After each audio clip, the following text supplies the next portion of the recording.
Hello, and welcome to the Brave New Weed podcast. And now, here's your host, Joe Dolce. Welcome to the Brave New Weed podcast. This is episode 16. These are high-minded conversations for the post-prohibition era. Matthew, how are you? I'm doing okay, Joe. I just got home. I'm getting ready to bottle some of my own homebrewed beer. Which is a little bit different take than our typical conversation of cannabis, but I'm feeling all right. That brings me right into a news item. Before we do anything else, I just want to say this. Did you read that one of the major bigs at Budweiser is out, and he's investing all of his money into the weed business? I did. I read this article. It seems that the former chief marketing officer, Chris Burgrave, formerly of Anheuser-Busch InBev, is now diving in both feet forward into the world of cannabis. This does give whole new meaning to the expression, this bud's for you, right? It absolutely does. Sorry, I had to do that. Sorry, man. I'm sure as a marketing guy, he would appreciate it if he hasn't already thought of it. So before we dive into the news, I just want to thank our syndication partners, thefreshtoast.com, for joining us and for helping us make this broadcast more available. They are at thefreshtoast.com, and they're really trying to provide a new lens on the cannabis space and how cannabis fits in with everybody's lifestyle. So I advise everyone to go check it out and see what they're up to as well. That's right. Every episode of the Brave New Weed podcast will be syndicated by The Fresh Toast and will be accompanied by even some bonus content that Joe, you're creating for the Fresh Toast. So all of these stories we flesh out a little bit more. So cruise on over to their website and check us out over there.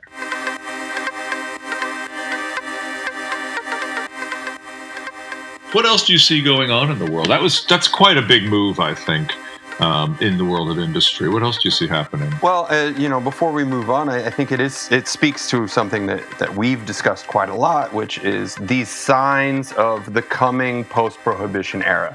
Now you have somebody who was major player in the world of alcohol who is saying, and I'll just quote from the article here in the business news section of Syracuse.com, the same way that craft beer started and for the longest time was ignored and then exploded, there's no reason why the same thing wouldn't happen in this space. And they're, of course, speaking about cannabis. And I think that that's what we've been saying. Now that the cat is out of the bag, now that legalization is on the horizon, there's no reason at all why major players like your Budweisers and your Philip Morrises aren't going to start dabbling in this space. No, and they're also chasing the money. So this is not news. Let's hope that the space can contain, let's hope we do get some craft beer within all the mass and all the coolers, okay? Let's just hope that the good growers keep growing. And I think that is the great news, actually, is if you're growing a plant like wine, some people are always going to grow quality. They just want and I quality. think we would encourage anyone that we know to focus on that and to support that area of the industry instead of just getting on board, walking down to the corner store and buying your pack of Marlboro Green. Marijuana, as we once said. Let's talk about another news item. What about good old Christi? Oh, the least popular person in America today. I mean, I don't know what he could possibly do to just undercut himself any further. He really should go away, don't you think?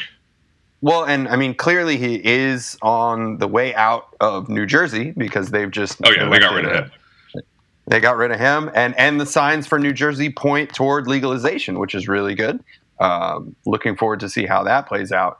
But Christi is in the news. Of course, he is the head of Donald Trump's opioid epidemic commission on how to deal with that. And apparently his eyes only see green because he insisted on dragging marijuana as a gateway drug into the opioid crisis. So sad. I mean, that is just such pathetic, such a negation of everything science, research, chemistry, everything that has gone on in the last 20, 30 years.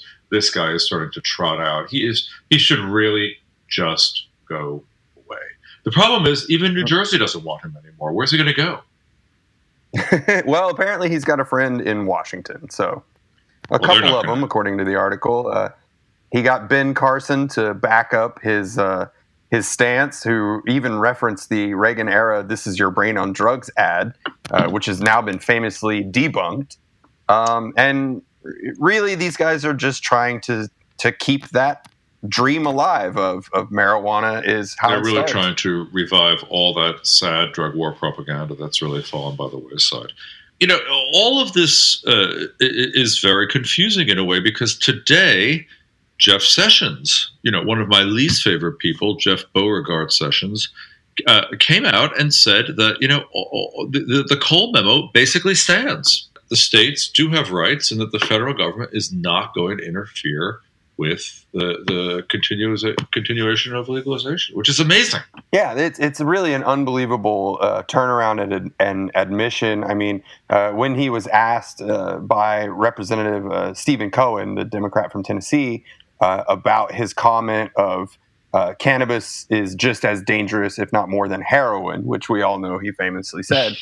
When pushed against that and saying, isn't that untrue, he confirmed that he believes that that's correct, that cannabis is not as dangerous as heroin, and that they're going to enforce it in the same way as the Holder Lynch operation of the Department of Justice enforced. All this means, Matthew, that you've been right all along, and all of my paranoia has been completely unfounded. Isn't that true?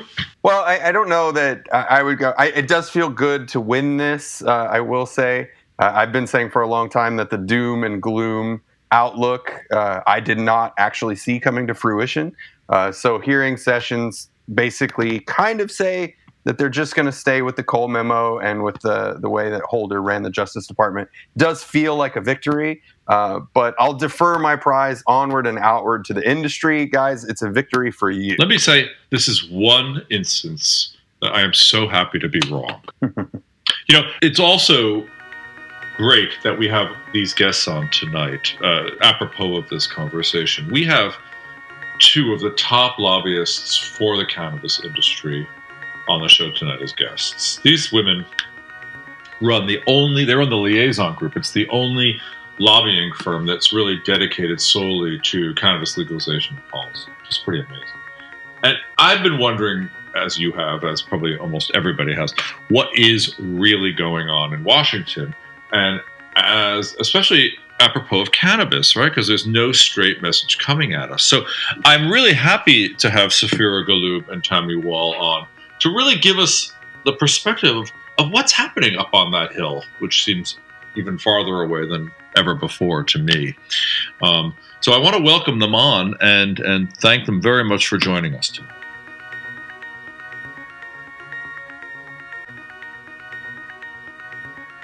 So I want to spend some time talking about what the temperature is in Washington for the cannabis industry. The industry itself, it was at least very sort of gung-ho. Republicans and Democrats have all voted for this. It's going to be fine. We don't have to worry.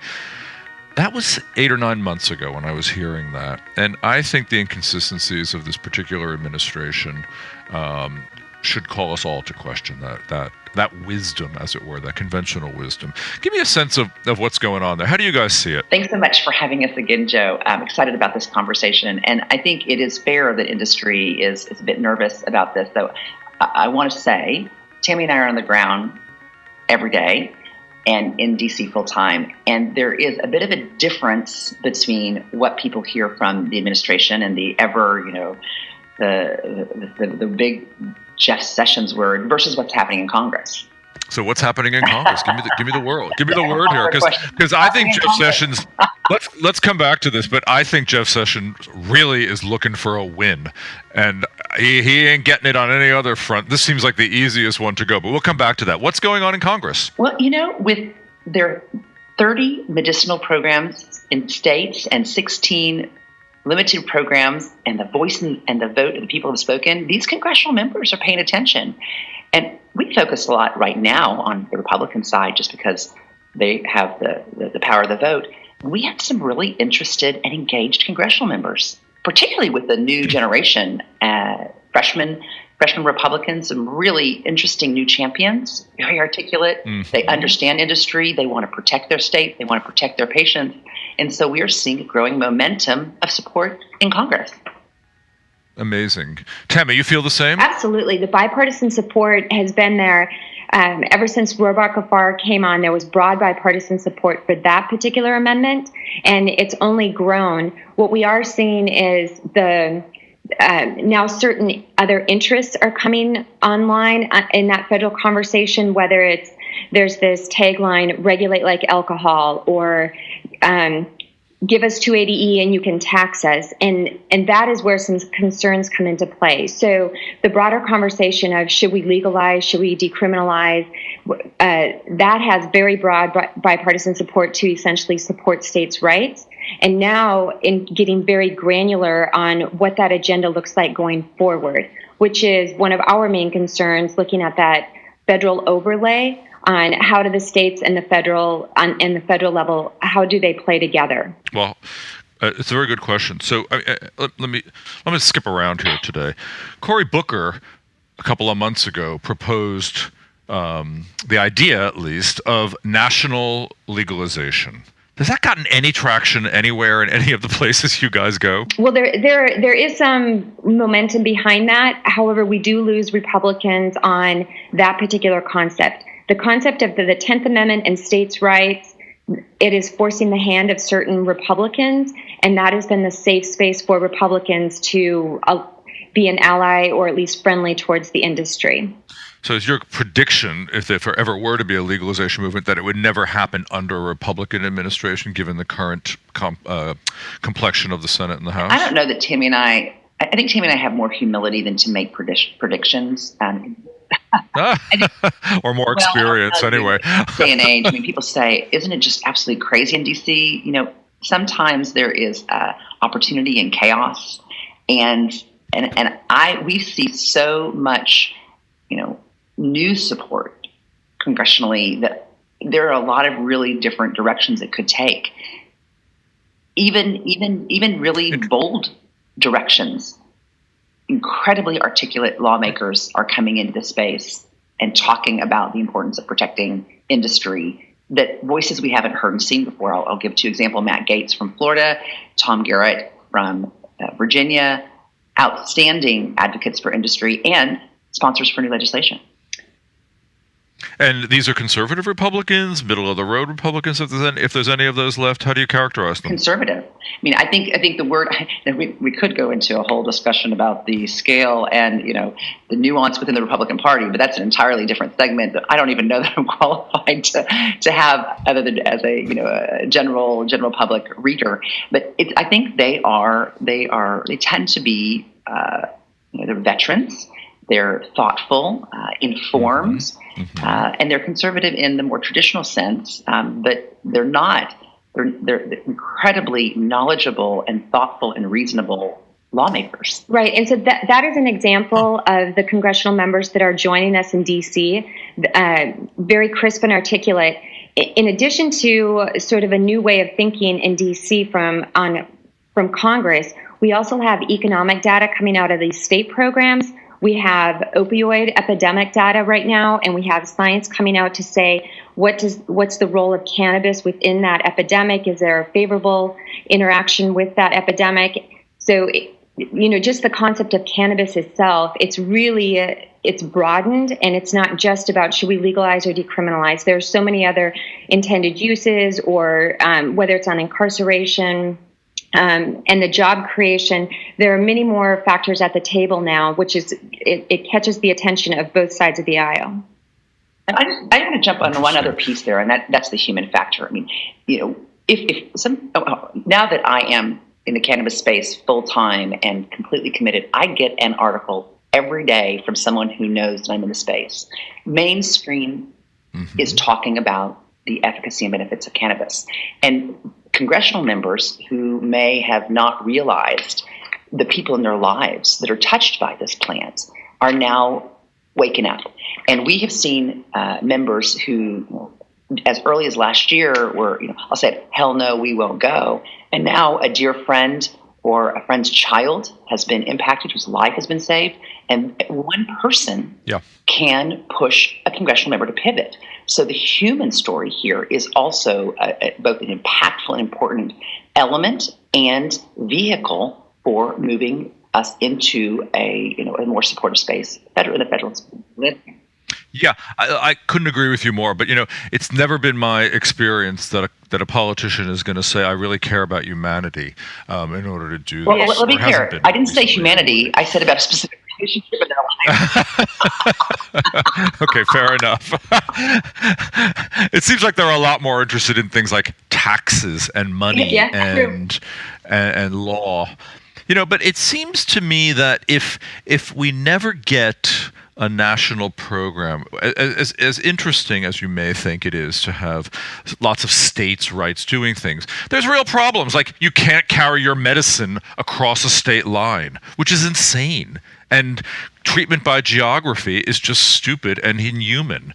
And I mean, look, I live in New York City. We have the largest black market maybe of anywhere in the world, and yet we have no laws allowing cannabis. This is craziness here. I mean, I get that you have to move in small steps, but who's looking at the big picture? We are, Joe. And yes. Good. Yeah. I'm so glad You're concerned about these micro markets within each state and how will they successfully, what's the sustainable path forward? This is a very young industry, and we have to be patient for these laboratories of democracy to really devise best practices. What does a medicinal program look like? How separate is it from the adult consumption programs? What is the tax palette? What can be absorbed by industry? What are the consumer needs? How many government agencies need to interact and touch this industry? So we just have to be patient right now. And I think everyone will agree the overarching concern is to ensure that patients have access. And right now, these individual states are best positioned to make sure that as many patients as possible have access to quality medicine. And I think things are going to evolve from that. I can't disagree. Look, I can't disagree with that. Obviously, it's the right thing to do. It just seems that we have to be patient right now. People who've been fighting this fight for 40, 50 years, maybe they're the small minority, but I think they feel like their patience has really run out. Like, look at veterans, okay? Especially from the Vietnam War. I mean, a lot of these folks, men primarily, have been really traumatized over the last 40 years, 50 years, and they've had nothing legally to rely upon. And they don't have an ear at the VA. They don't have an ear in the federal government. Most state governments are deaf to them. It just seems, in a way, sort of cruel when it comes to No, that's exactly right, and it is. And it's a very archaic, bordering on barbaric way, considering what these men and women have done for our country. What I will say, that veterans, they are becoming a very powerful entrepreneurial entity within the cannabis space.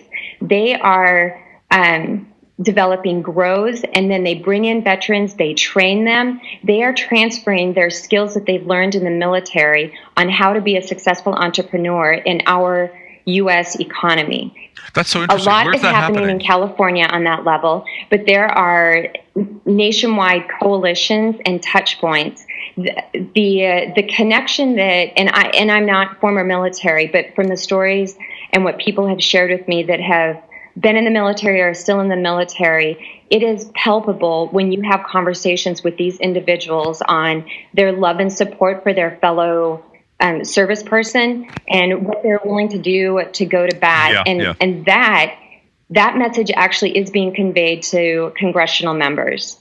That's great. I'm glad to hear it. I mean, of course, the irony is that veterans were introduced to cannabis in the Vietnam War and started bringing it back, either for pleasure or to help them deal with what wasn't then called PTS, but is certainly now known as it, right? That's exactly right. The historic journey of this plant it's bar none one of the most remarkable. I've always found it so, and I think that's such a cruel irony for vets. What other groups are you finding that are having more heard voices, as it were? Sports guys, athletes looking for relief from head injury? Tell me. Yes, athletes, they have a very formidable presence in this space as well. I will say women. Women are positioned not only to take leadership, but they have had to bear the brunt, whether it's a mother that is treating for a medicinal condition or stepping up to protect her child and make sure that that child has access. So women have held a very visible role, and people of color, Black, the social injustice around this particular plant, working with minorities and populations that have traditionally been oppressed and continue to be oppressed to this day, are finding pathways to flourish. In politics on the Hill, is this actually having women and people of color really having a voice suddenly on this issue in your world? I mean, I see it in my world. Well, I'll say this. In Washington, we do have, in addition to our wonderful trade associations that represent industry, and a handful of lobbyists who are part of a larger lobbying firm that handle a lot of different issues. The liaison group, I believe, may be the only lobbying firm that is cannabis specific focused, and that's our issue. And we're 2 women. Yeah, well, that's a good point. As a matter of fact, what's your backgrounds? Where do you come out of? So I come from private practice doing criminal defense work. And then I pivoted, entered the nonprofit government relations lobbying space, and then working with natural products companies in the botanical space. In the last 5 years, working with trade associations in the cannabis industry. Also a lawyer, Saphira? Traditional practice early in my of? career in the communications, satellite, cable, telecom, privacy law space, a lot of regulatory work at the federal level, pivoted into government relations through mostly medicinal research and appropriations portfolio.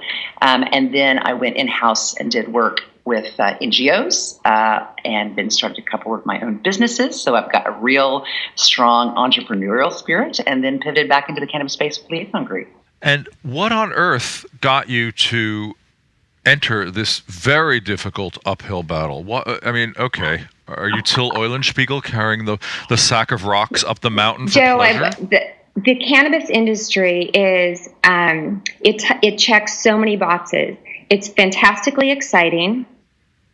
The opportunity to pull on our skill sets essentially from day one when we started working, and to package that right now, everything from our career experience, we actually implement now on a daily basis. We are able to hold space for women, elevate women, a population that has struggled in trying to be visible. Right now, just in the female congressional members, even though we've seen growth over the last several years, they're still very much just a small percentage of what's going on in Congress. So for us, that was very attractive. And then just running the analysis of where the industry is and where the gaps are on the federal conversation, that just wasn't being addressed yet. And that is certainly no fault of the industry. They can barely keep their head above water and trying to maintain a livelihood on the state level and their uphill battle on the state level. So that's why we entered the federal conversation, and now we're trying to convey the message for the state stakeholders. So what's so hard about for the industry? I mean, every report you read is that this is the quickest, fastest way to make a buck. Everybody's getting rich. Just throw a few plants in the ground and boom, you're off to the races. Well, and this might not be a direct response, and I apologize in advance. But Joe, you touched on something very important. So even though Saphira and I, we are hopeful for the future of this industry, and that we are seeing more members come on board to support it, that what you just described is very much an area of vulnerability. And you see this in many industries, whether it's the natural products, any kind of consumer packaged goods industry. When you have a solid core competency within an industry, and then you get these outliers or the irresponsible players that come into the space, it can compromise the integrity of the entire industry. So the challenge is people who are not playing by the rules. What's the challenge? Yes, the challenge is that, and we want to make sure that the state programs maintain integrity. And so we have to, from an industry perspective, from a self-regulatory perspective, engaging with the enforcement agencies on the state level to make sure that the market stays clean, that labels are accurate, that people know what's in their product, that the supply chain is dialed in, laboratory practices are being implemented. And the state programs are strong and robust. They account for this, but it is a partnership between industry and the state agencies. This is not a time to be complacent. If your brand is in the market, that's fantastic. But now you need to maintain industry integrity, and that's looking at the product to the right and to the left of yours to make sure that it's of quality. Saphira, what do you see as the big challenges, and is the industry really as vulnerable as you guys are saying? Is it really? Are they not making a shitload of money that they can start spending on lobbying and political support? That's something that I'm very concerned about. A lot of the folks I know are great people, but just as many are people who are really out for themselves. I have to say, I spent a long time meeting a whole lot of people when I was reporting my book, and I had to weed very carefully, and I had to weave a fine line between those who were actually trying to do some good and those who are really just trying to get rich. Well, I think in any economic opportunity, there are folks who are solely financially driven. The number of people that we have met, and maybe it's the way Tami and I's personal DNA and the type of people we attract, and that we really have met some outstanding just entrepreneurs, but human beings who are, passion plant, passion patients. And the cream rises. And I think that those folks are really going to direct the conversation. I think the vulnerability of industry is not different than other industries in that a lot of people who come in either don't have the subject matter expertise, they don't have the business expertise, they don't have the cash to withstand, they don't have the prowess and the sophistication to navigate the regulatory environment, because this is a regulated market. It's basically, when I talk to people who enter into the space, especially folks more on the East Coast, just because we live in DC, people say, I am in a highly regulated market and I happen to sell cannabis. And they may have passion for the plant, but to grow this plant and to process this plant and to dispense this plant and interact with community, it is a very sophisticated model, and it's not hard. Oh, it's complicated. I interned in a dispensary for 2 weeks in Colorado when I was reporting the book, and I couldn't believe the hoops these folks had to go through, from transporting flowers in armored vehicles to, I don't know, keeping the temperature at a certain degree in the grow, to making sure everybody wore their booties when they stepped into the grow to avoid, little mites infecting the plants. I mean, there's a lot of things that can go wrong here, especially in the regulatory process, and correct? Absolutely. And I will say that while some may see this as a burden, actually, Tami and I, we are so excited about how robust and sophisticated these business owners are, because this is the story we are conveying on the Hill. These state programs are worth protecting. They are sophisticated. Millions of dollars have been invested in them. They have a lot of integrity. And so for that message to maintain its credibility, state actors, both state enforcement actors as well as the private sector actors, have to be at a gold standard. I'm not even going to say a minimum standard. We need to put our best foot forward and hold one another accountable, because if there is a player who decides not to and to cut corners, that person or that entity could take industry not down, but certainly, it certainly doesn't help the cause. I would also say the other vulnerability that industry has is a natural vulnerability for the human condition, which is patience. And we touched on this a little bit earlier. And patience to allow this very young industry. In fact, I think you had Mr. Marvin Washington on your show, and we've talked with him a lot about this and whether or not we're a movement or an industry, or how even one characterizes what's happening economically. $7 billion industry last year, going to grow to more than $100 billion industry by late 2020s. And so truly we're at a state now that we do need to be, I don't want to say patient, but mindful that we've got a ground to lay in that. If we start infighting now amongst what everything is going to look like in 10 or 15 years, it makes us more vulnerable as an industry. So the more we can pull together and speak with one voice and support each other, the more we will end up with an overall national regulatory framework that will work for the entire industry and not just a select few. You guys are incredibly optimistic. Glad to hear it, but of course it scares me, being not a pessimist, but I think I'm just a hard-bitten realist at this point in life. Let's talk about Schedule 1, which is a very challenging issue. Schedule 1 keeps cannabis It says it has no medical benefit and is highly addictive, which of course is total bullshit and always has been. Richard Nixon put it in place. No one's ever tried to move it out. My concern is moving it to Schedule 2 or 3 makes it a very different product. Are you guys working on this? This is part of your We remit? are not a proponent of rescheduling, even though it's an incrementalist Good. approach, and you can probably garner some additional Republicans along the way through that. It's either going to be descheduling or to maintain what we have right now. Good. Let's explain that to the reader, to the listeners, please. Explain the difference between rescheduling and descheduling. Can one of you do that? Well, we'll certainly give it a go. So the Controlled Substances Act has 5 different schedules, and each schedule carries certain restrictions and requirements. So to place a substance from Schedule 1 into the marketplace, it's the highest threshold of market entry. If you're on Schedule 3 or 4, it's a lower threshold to enter the market. However, there are still some controls around that particular substance. So the types of issues that the industry is facing, whether it's banking, taxation, looking at if you're a federal employee, can I use medicinal cannabis? All of those issues that stakeholders and consumers face in the cannabis industry, the only way to eliminate all of them or to address all of them is to deschedule.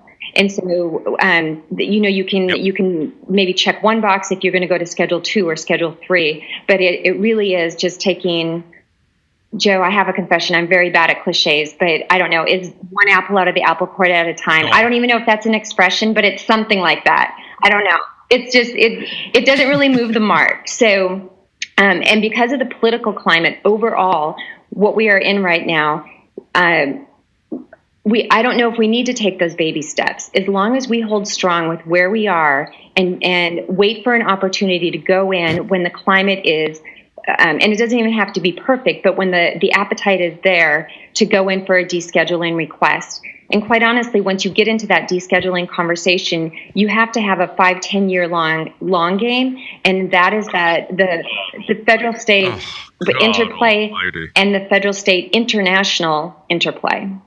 Will Richard Nixon ever go away? Oh, Joe. I mean, this is all the result of one incredibly paranoid president who really didn't like people protesting his damn war. He blamed marijuana for fueling the hippies. Well, yes, I mean, but insane. I mean, when will this end? It's 50 years on now. I know, and everyone's patience has run out on this, and it came even before Nixon. Once the alcohol prohibition was lifted, there needed to be something there to create some hullabaloo within our society, and cannabis was lumped together with some very damaging substances, and then it just sort of cycled out. Yes, I don't know if it's ever going to. But we all know. But we're living in a state of complete delusion. We all know that it isn't true. Basically, if the voters in 30 states are voting it in, okay, it isn't going to addict anybody, and it must have some benefit somewhere down the line. This can't all be just people who want to go get high. So when does the delusion stop? Sorry, I'm getting on my high horse here. Okay? When does it stop? How long do we keep just moseying along, patiently saying, oh, we have to have patience, we have to have patience?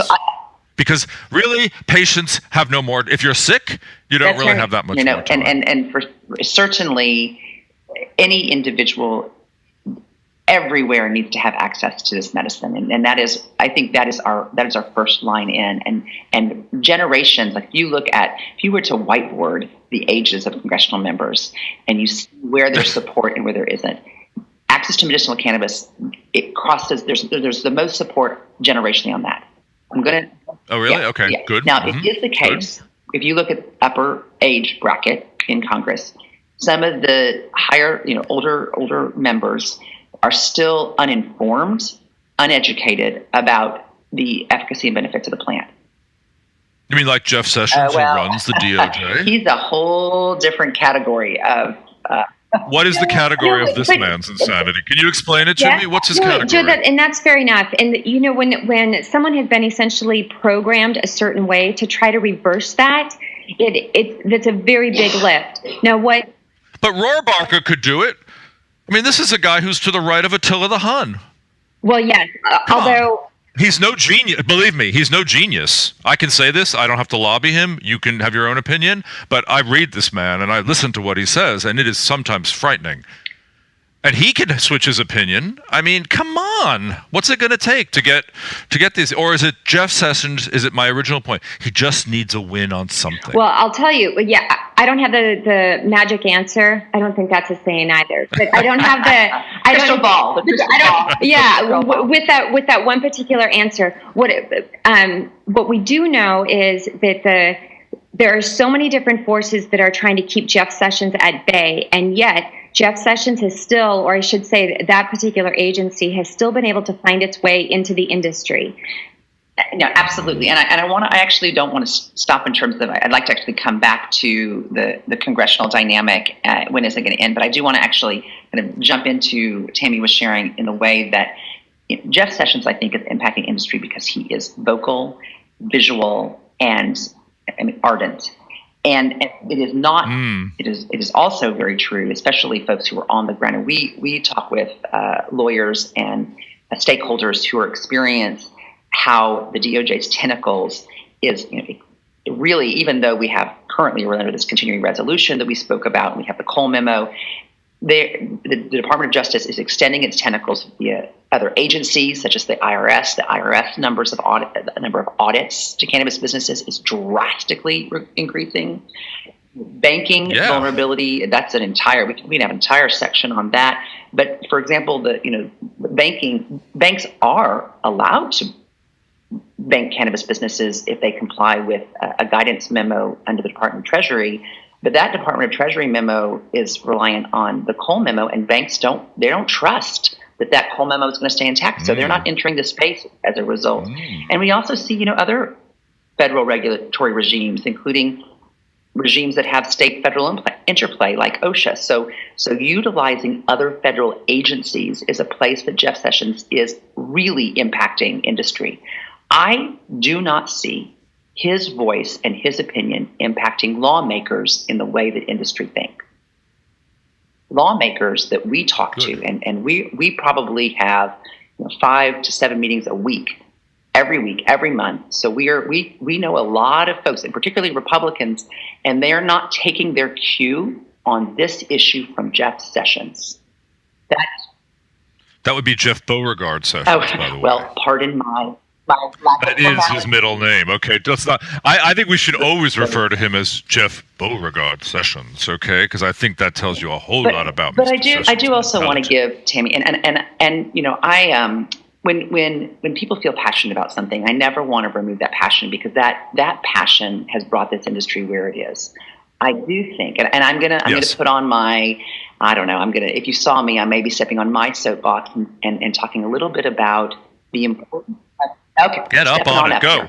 And I'm not chiding us. I'm presenting a thoughtful way of organizing ourselves and our messaging. We have to address these congressional lawmakers where they are. We cannot shame individuals who are not there yet to being where we are. It's not effective. And so I understand totally agree, there's a lot of progressive individuals in the industry, and they find it very difficult to look to more conservative lawmakers to carry their message. But this issue has a really, and I'm going to use the word, magnificent way to bring people together.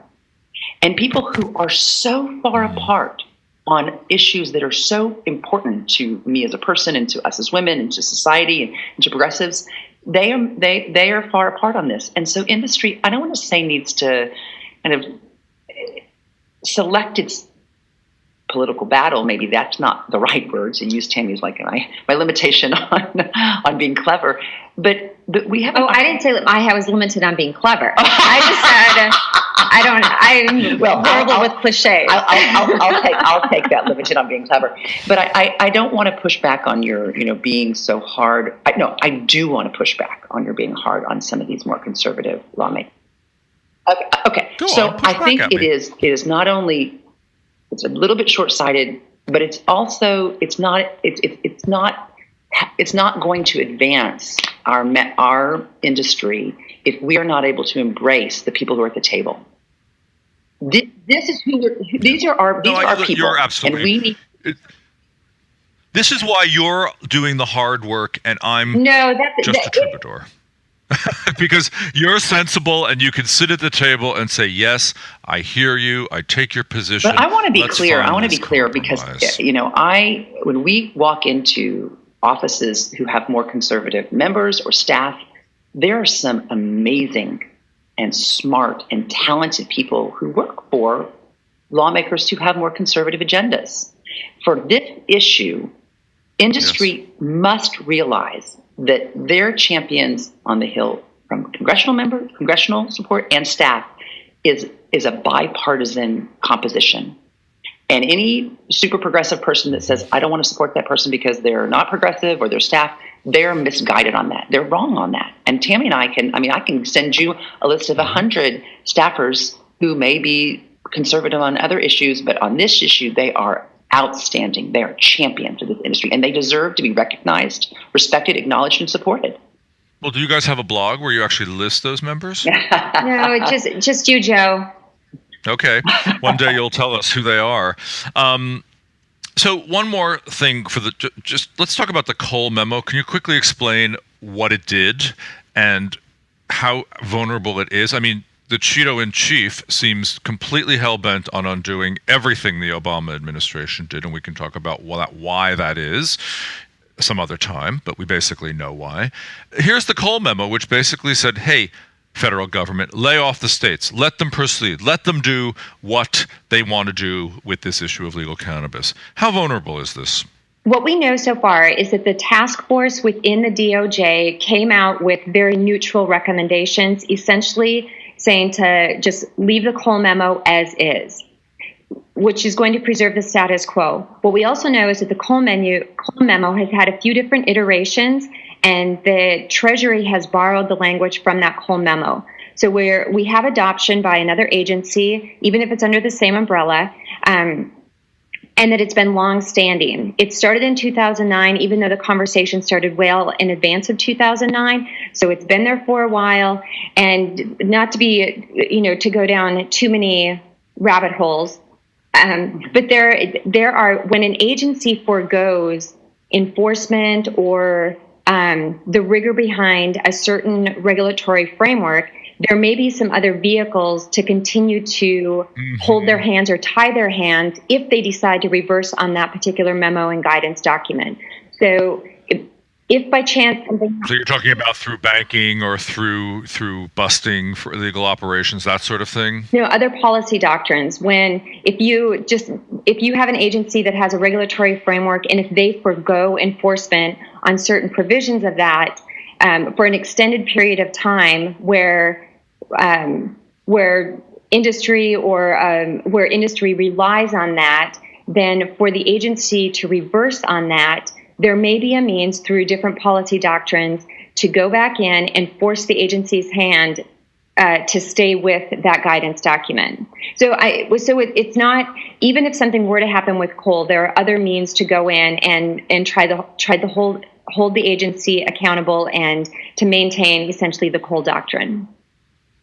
So what's the again, you're in Washington, give me the tenor, like with this administration. What are they braced for? So I want to clarify the question. What are people braced for? What should industry expect? What should we expect that Washington will do, won't do? What are lawmakers? I mean, let's make it simple. What should industry expect, or what do you guys see coming from dealing with a very erratic administration that seems to have no ethical center, no moral center, and just seems hell-bent on undoing everything Obama did? Is the question better there? Is that a better question? It certainly reveals a lot about, or continues to support a lot about about me, certainly. No. So I think if industry has a status quo with continuation of the defunding language, that would be a good place for us to be. From there, I can see that industry should expect movement in the veterans access space. I think most immediately, research, more pressure on Department of Justice to allow for those applications in the DEA to move forward. And I think we're going to see a growing amount of momentum amongst lawmakers, maybe not getting legislation to the floor because that introduces a whole different level of complication. Yeah. But Tami and I refer to it as developing our whip count. So again, I'm just a bill. I'm only a bill. I always go back to that, is that one better not bring a bill to the floor unless one knows what votes one has. And that process is not a short process, and it's not an easy process. It's member by member, meeting by meeting, issue by issue. And so if industry can maintain status quo with Rohrabacher, make sure that our veterans have access, we can then begin to develop the whip that we will need once these bills do come to the floor. Can Sessions or Trump just undo Cole with signing a document? Sessions could undo it, and Trump could redo it through an executive action. So the undo, I mean, in this administration, one hand could actually force the other hand to something completely different. So again, trying to impose some sort of predictability. I have now. It's not even a question of humility. I wouldn't even put forth that that even if I did have a lot of confidence in what was going to happen, the unpredictability of what's happened in the past, it's anyone's guess on how Trump could react to Sessions' behavior in that way. And on that same topic, in addition to just add to the mayhem and the chaos, we have 2018 elections and we have 2020 right around the corner. So in addition to the day-to-day landscape right now, we are gearing up for 2018, where we know a few Republican seats might be in jeopardy or might face some strong opposition. And then, of course, 2020. So the dynamic is, it's fantastically exciting. Well, Tami, Wahl, and Saphira Galoob, thank you very much for your insight. You guys are really fighting the good fight here. I wish you did have a crystal ball and could predict the future, but I totally accept that you can't. And I thank you very much for riding the waves of mayhem, and for being the only lobbying group thus far strictly dedicated to the cannabis industry. Again, you're the liaison group out of Washington, D.C. I thank you very much for your time. Thank you, Joe. Thanks.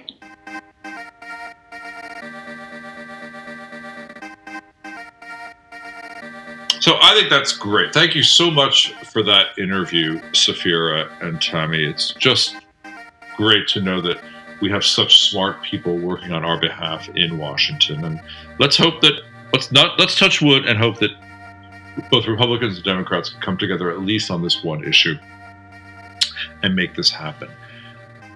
But before saying goodbye, I want to let you guys know that next week we have another amazing woman in the cannabis space, Pamela Hadfield, who runs an organization called Hello MD.